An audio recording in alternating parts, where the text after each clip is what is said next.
In this module, we are going to prove a somewhat technical result called the Baire Category theorem. We will use this result in studying the structure of the discontinuities of a function, but the deeper applications of this result can be only seen in a future course on functional analysis. So, without further ado, let me just state a definition which is long pending. Definition: a subset A of R is said to be dense if A closure is equal to R. Immediately we have examples way back from week 2 that Q, the rational numbers, and R minus Q are both dense. Well, proof.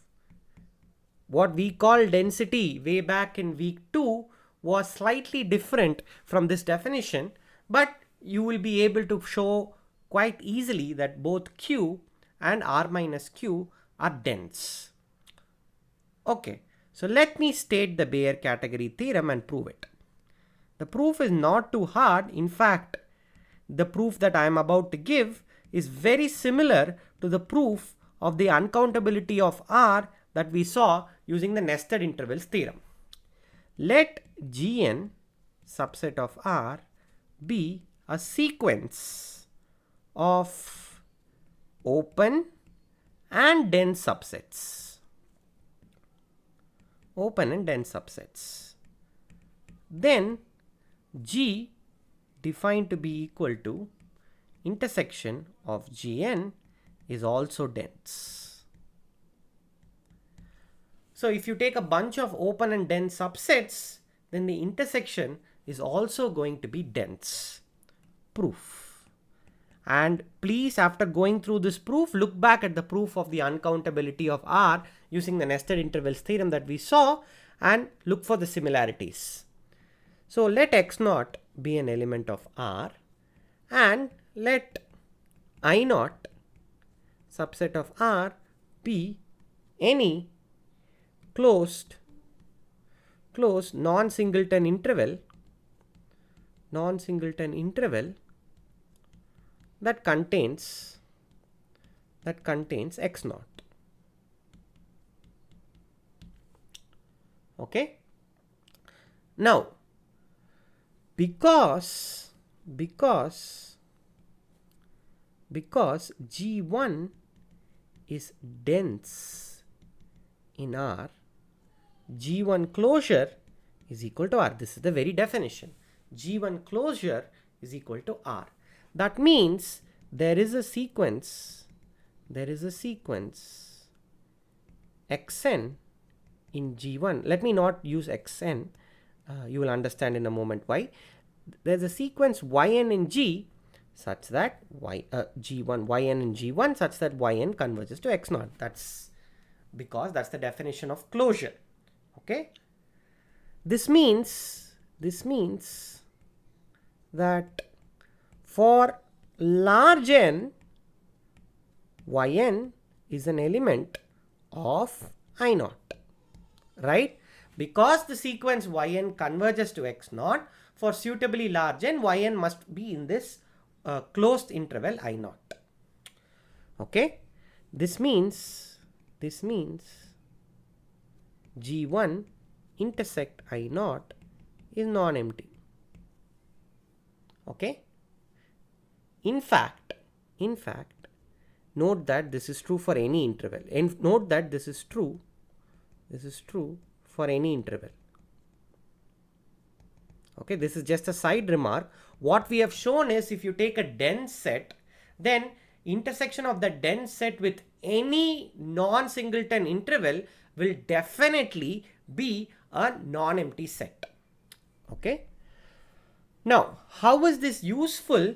Well, look at interior of I0. Intersect G1. By a similar argument, this is also going to be non-empty. Okay. Essentially, what we used in the previous argument is the fact that for suitably large n, yn will belong to any given interval of x0. So in particular, this taking it to be an open interval gives no additional difficulty. Okay. But both of these are open sets. Both of these are open sets. Okay. This means interior I0 intersect G1 is an open set. Because intersection of two open sets is an open set. Okay. Now what we do is we can find a closed interval, closed non-singleton interval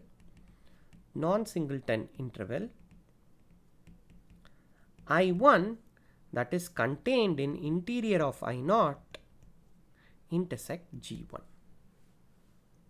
Okay.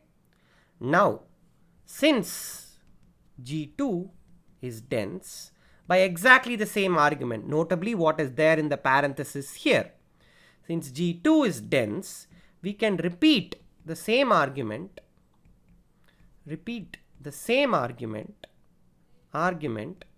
to find a closed non-singleton interval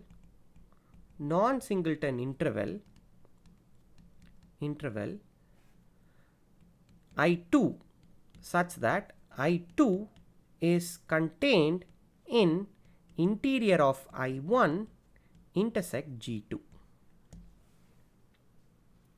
Okay. In fact, if you think about this carefully, because I1 is actually contained in interior of I0 intersect G1, this I2 is also going to be a subset of interior of I0 intersect G1 intersect G2. Okay. Similarly, we can find closed non-singleton intervals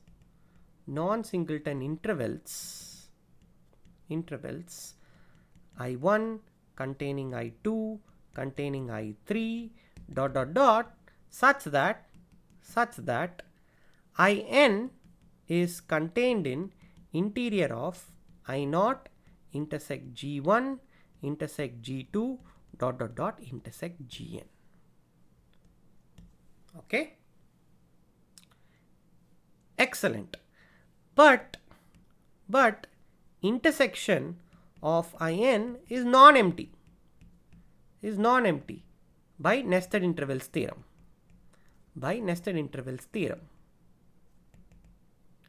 Okay. This just means that the intersection of Gn is also non-empty. Okay, is also non-empty. Okay. Now, how does this help us? Well, note that intersection of Gn intersection interior of I0 is also non-empty. Simply because each one of the intervals is contained in I0. That's how we had constructed these.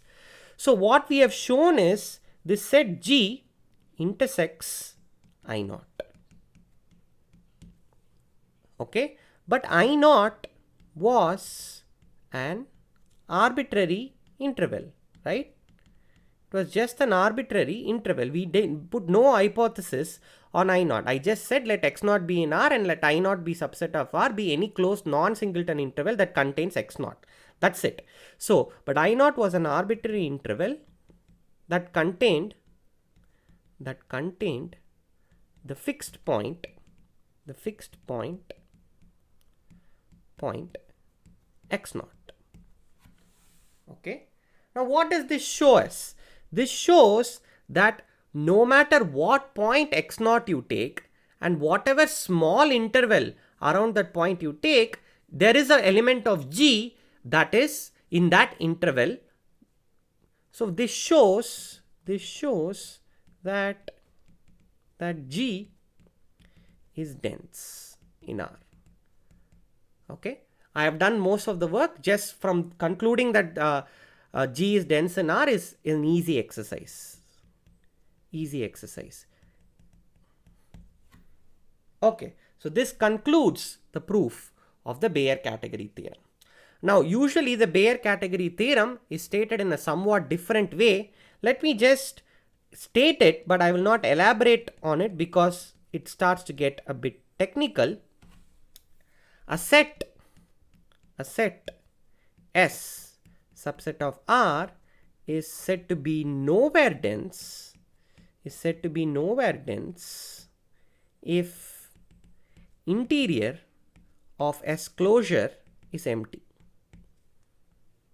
Okay, so we say that a set is nowhere dense if at no point does it accumulate an entire interval. Whereas a dense set is something that accumulates all intervals. This is something that does not accumulate any interval. The terminology is a bit weird, but you will get used to it when you are in a more advanced course. So there is another form of Baire category theorem, another form of Baire category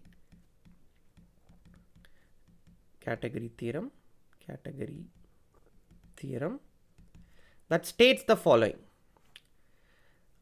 The set R cannot be written as a countable union of nowhere dense closed sets. Okay, and the proof is left as an easy exercise for you. This will be just translating terminology and using the previous version of Baire category theorem. So proof is easy exercise. So I'm being a bit quick because this is in fact a theorem that is best taught in a later course, but nevertheless we need it as a tool in one of the theorems to follow. So please don't focus too much on this theorem. There is a time and a place where you will get a chance to understand the intricacies of the Baire category theorem.